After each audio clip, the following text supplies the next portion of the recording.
তাই নি? তো রুমিকে বলতে পারো, রুমির বান্ধবী মেলায় আছে। তো কষ্ট হবে না? আর আমি যদি বিয়ে করে নিই তো তো কষ্ট হবে না?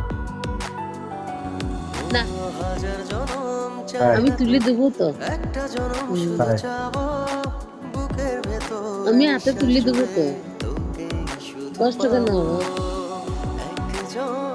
তাই বললে হবে? নিজের স্বামীকে বললাম মেয়ের হাতে তুলে দিই না, বিশাল ব্যাপার। হ্যাঁ।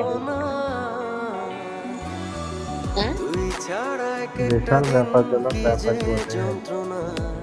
নিজের স্বামীকে বললাম মেয়ের তাই হাতে হয়। মেয়ের হাতে তুলে দেওয়া মানে বিশাল ব্যাপার নয়?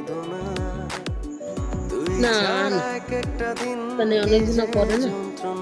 অন্যজনা করে সেটা আলাদা, তুই তো নিজেই বলি